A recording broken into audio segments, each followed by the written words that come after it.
Cheeky Greggs. Oh, Yeah, cheeky Cheeky Greg. Greggs. What I hold in my hand is something I never had back then. I'm letting go of what I can. I haven't cried and I'll start again. Welcome back to my channel. I'm Alex Alicia, your host of The New Rock Show, and today I am joined by a very exciting Canadian rock duo that you need to know about because they're back here in the UK in February. I'm so excited that you guys are coming back and to welcome you to the show as well. So Justin, Tarek, hello, welcome from the Bluestones. How are you? What up? how's it going? You are from Canada. You're actually from Windsor, Ontario. Not that I know the place because I've never been myself. Sadly, I would love to go and visit. But I also know that growing up as well, like you were just across the way from Detroit, which is such an iconic music place.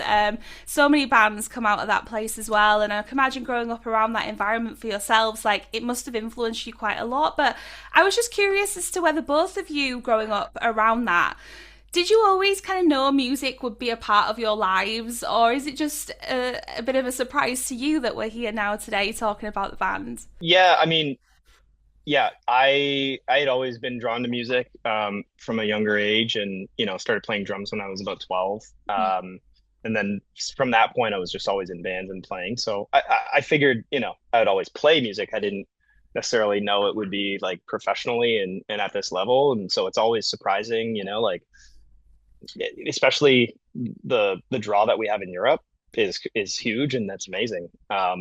So yeah, for me, I don't know. I'm always surprised and grateful, but that's just me. Yeah, I feel the same. I guess I don't really know. I didn't necessarily like grow up thinking like, hey, I'm gonna play on a big stage, in London one day. Like that never crossed my mind. But as we sort of dialed in, your passion towards music over the years, and then met Justin and started playing together, and like each sort of like opportunity unlocked the next, and things that I never probably would even thought were imagined were possible became possible. So it's pretty cool to have seen that grow brick by brick, you know. And here we are, which is great. Here we are, and you're coming back, and I can't wait to talk to you all about it. Because genuinely, for anybody that doesn't already know, you are so loved and adored, like you say, over this way. We really love the Bluestones in the UK and Europe. I feel like you're scrutinised more when you are a two-piece, because people are so like, oh, have you got the chemistry and have you got this distinctive sound maybe? But you definitely have. And I just wondered, like, when you two get together in a room and you create and you make your magic, do you ever feel that there's ever a need for anyone else? Or has it always just been the two of you have felt like this is perfect, this is right, this is all we need? I think the heart of what we do is so much built on chemistry between Justin and I. Yeah. That to include a third person, a fourth person as a mainstay in the band would sort of take away from that, and we've experienced that where we've tried practicing with another member and it's just like, something's just off.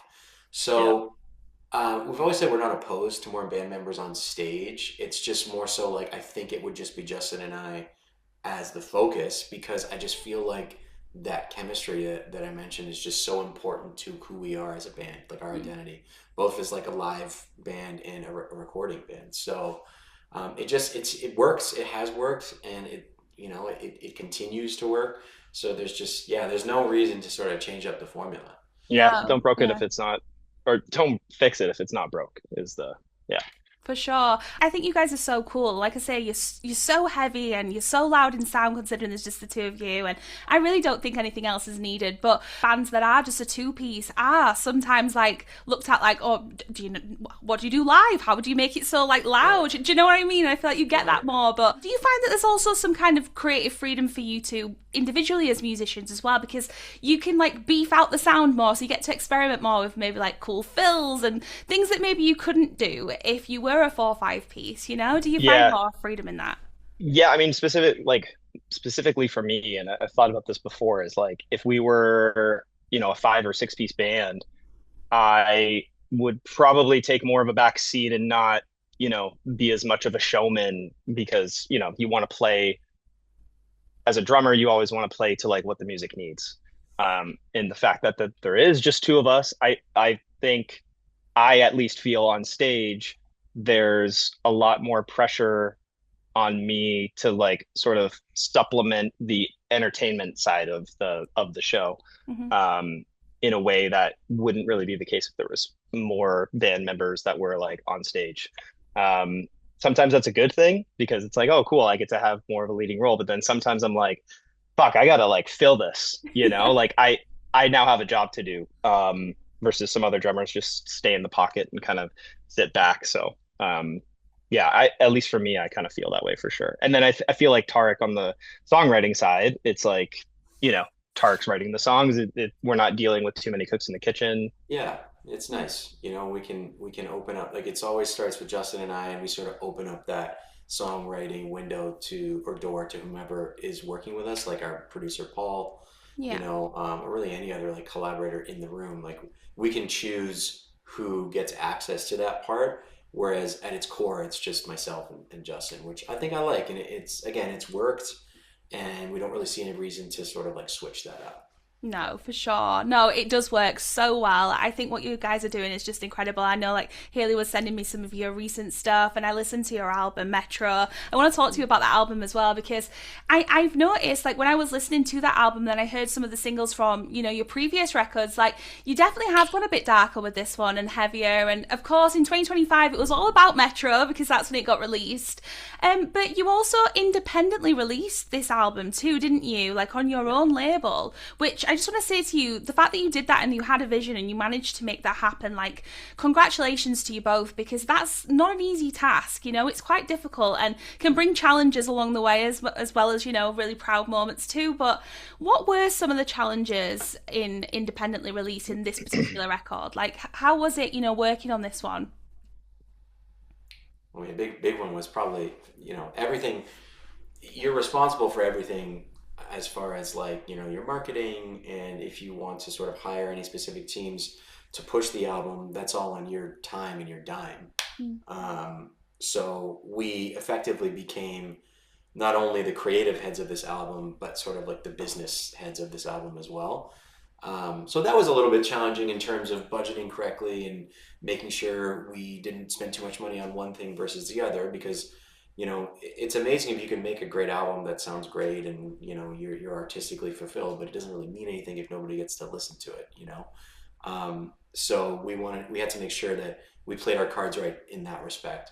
But it was just so amazingly freeing to be able to, specifically this album, to record and release independently, because I think it was a little bit of a leap for us in terms of it being sort of like a semi-concept album, and to be able to have like the full creative and artistic freedom to release it the way that we wanted and sort of paint a picture visually exactly how we wanted, was exactly what this album needed to sort of hit the mark in terms of where we wanted it to hit. So yeah, along with the challenges came a lot of great rewarding moments for Metro. Yeah, for sure. You should be so proud of it. It's honestly, it's such a wicked release. Like, everything We're about it, I just loved. Yeah, we are very proud of it. I mean, it's for my sure. favorite album to date, for sure.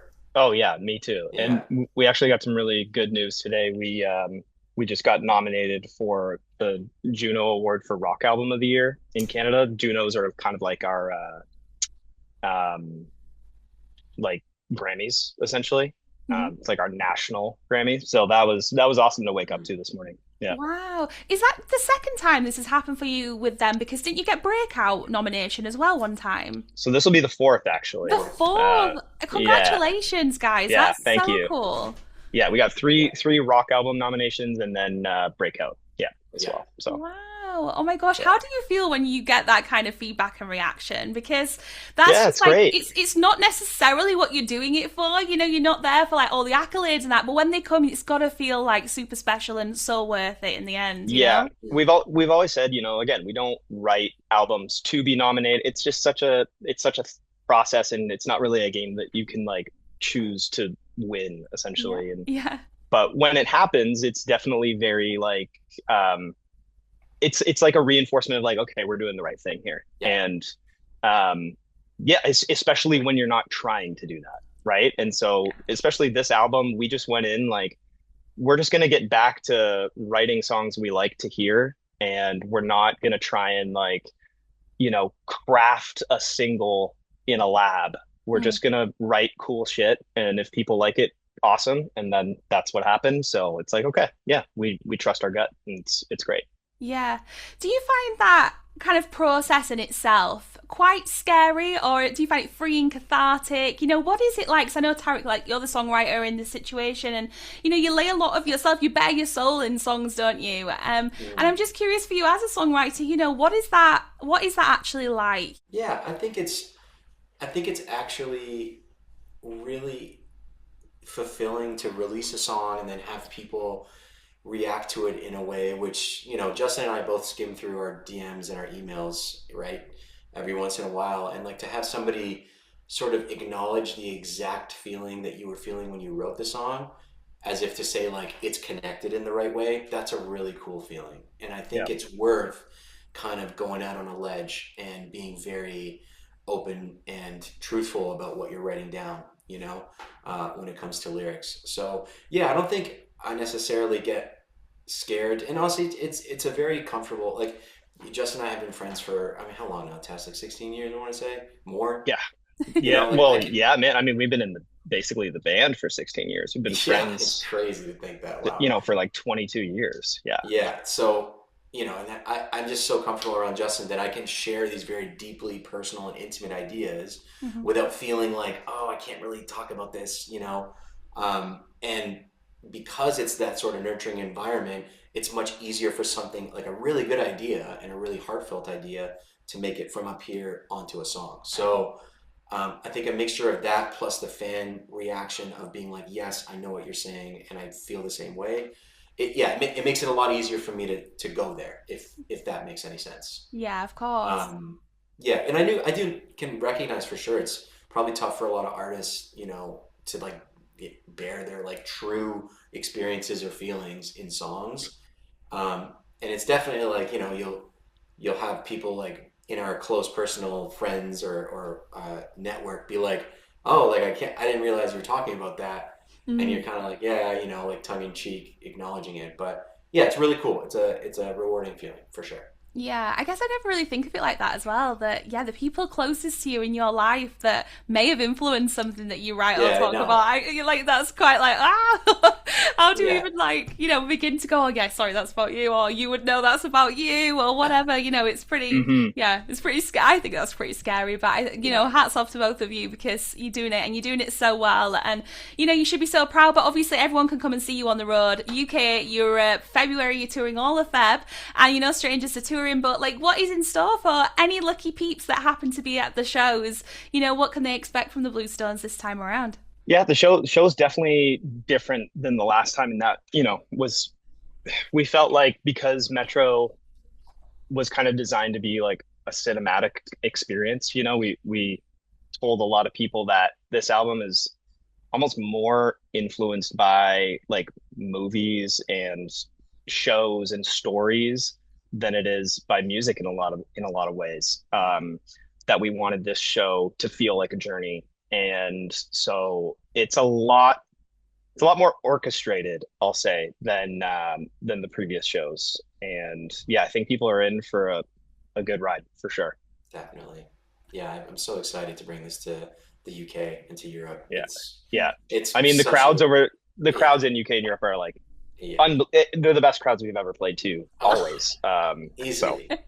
Easily. yeah, So to have this show there, man, it's a yeah, winning combination. Oh, I love to hear it, guys. Seriously, because like, what is it about touring that keeps you going, and what do you love the most? Not just necessarily the being on stage and all that kind of stuff, but like in the in between moments, what do you like to get up to when you're on the road? Because it's not always so like, oh, it's just glitz and glam. It's the music, it's the fans, and it's that. But there's so much downtime. So what else do you like to get up to, especially when you come over this way? Do you like to yeah, visit everything and yeah, for sure. We like to, we always like to get a good sense of the culture of the city that we're in, and that's another really cool thing about the UK and Europe is the cities themselves are very different, in a way that in North America it's not. There's not too much difference. It's more regional, but like city to city, it's so different. And yeah, just good food, good drinks, sort of getting as much of that culture that we can. We're not huge like museum guys, but like we will do that, I guess, time to time if there's something cool or if there's any touristy stuff. But yeah, it's always great. Like just it's so different in Europe and we love everything about it. So Cheeky Greggs. Oh, cheeky Greggs. Gotta hit Greggs once. For the UK, our like bingo card is like gotta get sausage rolls at Greggs. We gotta get some good chocolate because yes, true. The chocolate in the UK unmatched. Okay. Yeah. We usually do like a Sunday roast if we can do a Sunday roast. We'll usually do that. What else, Tark? Is there anything I'm trying to think of? We try to do Dishoom if we can. Every yes. Right. Okay. Yeah, we try to do Dishoom. We're big love fans of Dishoom. We'll line up. Yeah. We don't care. We just we'll go. I love that. When we went over for because the last time we were over was for Download Festival. Yes. And we got in a day early and we lined up for like 2 hours at Dishoom, Tark? It was something like that. It was crazy. Yeah. We were like, we're doing it. Didn't even matter. And then when we got in, we were literally just laughing about how good it was. Yeah. Oh my gosh. Laughing British out loud guys. about how good. Yeah, exactly. I can't believe you brought up Greggs as well. I mean, that's so iconic for us here. I actually did see someone in America, I think, said that they'd come over and wanted to try this place, and they called it GREGGS. GREGGS. GREGGS. And I remember I read this and I went straight to the comments, and everybody in the comments, obviously English, British, were all like, "It's Greggs. It's Greggs." Yeah, but what are you talking about? You know your Greggs, so that's great. Love to hear it. We'll be there. Catch us at a Greggs. Nearby the menu at some point. Thinking about the Greggs. No, that's so cool. And yeah, so plenty of places that people can catch you in Feb. It's so exciting. And of course, this is a tour of the album Metro. So please, I encourage anyone, get tickets. Please go and see a show. And of course, stream the album, buy the album, however you like to listen to your music. Make sure you're checking out the Bluestones because you guys are so cool. Like, I'm not just saying it. I think you're great. And you know what? One of the things I really like about you, I was checking out your social media and that. And I love that you're quite, open and honest with your fan base about some of the problems we experience at the minute in the music industry, AI being one of them. I just wondered, from your guys' perspective, what is something you would love to maybe see changed or maybe introduced in the music industry at the minute that could help musicians like yourselves? Is there anything that comes to mind? I think as far as AI music, I don't necessarily think that it's going away. I think that would be kind of obtuse to think that. But I would just love a tag that on any AI generated music or artist just to tell me this is an AI artist or this is an AI song. Because then I can choose whether or not I want to listen to it knowing that. I don't want to be duped as to whether or not something is real or AI. I would rather just know and then willingly choose if I want to listen to that. So that would be a cool change to see. I agree. For me, the big thing that would change a lot, because obviously, it's tough to make a living as a musician these days.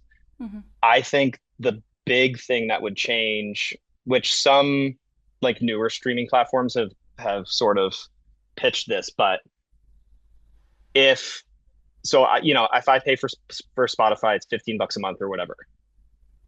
My $15 should be allocated to the artists that I listen to, and it shouldn't be pay per stream. It should be if I only listen to one band for the entire month, they should get all 15 of my dollars. And that's just not how it works right now, because on a per stream payout, it's whatever pennies that or fraction of a penny converts into money. That would be a huge game changer, because I find that a lot of artists like us who have dedicated fan bases, but are, we're not as big as a Taylor Swift. People are listening to our music often, and maybe they're only listening to a handful of artists every month. Then that's where their money should go, realistically. Yeah. I think that would be a huge change. You have to navigate social media as well, and the algorithm and all that kind of stuff. How do you really feel being musicians and having to do that? Because I can imagine it's frustrating, Yeah, it is. It is Yeah. frustrating. But it's cool. Like I think if you can get into sort of a groove of making content that you actually think is cool and then posting that, then you actually get excited about what you're doing. Mm. It's really tough to hop on trends, and honestly, we've done it, right? Like we continue to do it just so that we can grow our audience. But I think if you can find, like, I've seen a lot of amazing content creators on TikTok and Reels who just have like really cool videos of their music, and it makes me like them all the more. And I know that they probably enjoy making those videos because you can just tell that they do, you know? Mm. So I think if you can find that, whatever that formula is for you as an artist, I think you kind of won there, and you're able to sort of keep up with this high demand to put out content because it's there and it's not going away anytime soon. So Sure. Yeah. Yeah. yeah, It's one of those things where like it's frustrating when you first start, but then I think once you start getting traction, you're like, okay, this is actually a really easy hmm and sort of useful way to get your music heard by a lot of people yeah, at the same time. So yeah, Yeah, of yeah, course. And you're just great at what you're doing because you are trying to navigate that world and put out your music that's true to you. And I just think that you're just keep doing what you're doing, guys, because you're doing such a good job at it, and it comes across really authentically you. And I just love what you're putting out musically and content wise. So please just keep doing what you're doing. And just to kind of wrap up on a wholesome final note, I just wondered if you had a message that you would like to send out to any of your fans, followers of the Bluestones, like anything you want to say to them or let them know at this point, whether they've been with you from the beginning or just joining on the journey now. well, you're the reason we're still here. So thank you for that. You're yeah, especially in this last album cycle where it was truly independent. Like every listen, every play, every like went directly to us, and it's so awesome to be able to even do that, knowing that we have a fan base there to sort of catch us. So yeah, thank you for being there. Just yeah. echoing the words. Yeah, just kind of echo that. Yeah. Again, especially because this was an independent release, and that was a big, you know, we kind of anxiety is maybe not the right word, but we were kind of anxious to release this on our own because we'd Mhm. never really done that before, and we didn't know if we would have the same support system. And turns out we did the whole time because it is the fans. So thank you all. Oh, well, thank you to both of you for taking the time to talk to me today. It's been a real pleasure. And I wish you very safe travels over here to the UK and Europe. And I can't wait to see what you get up to on this tour and see you enjoying your Greggs and all that. So, best of luck with it. And yeah, just keep doing you. And I can't wait to hear new stuff, hopefully very soon too. I'll just tell everyone, keep an eye out on your socials and see what you tease in the coming months. I'll say Thank that is you. very good advice. Is Yes, all I'll say. great Yeah. advice. Bluestones, everyone. Thank you so Thank you. much. Thanks, Alex.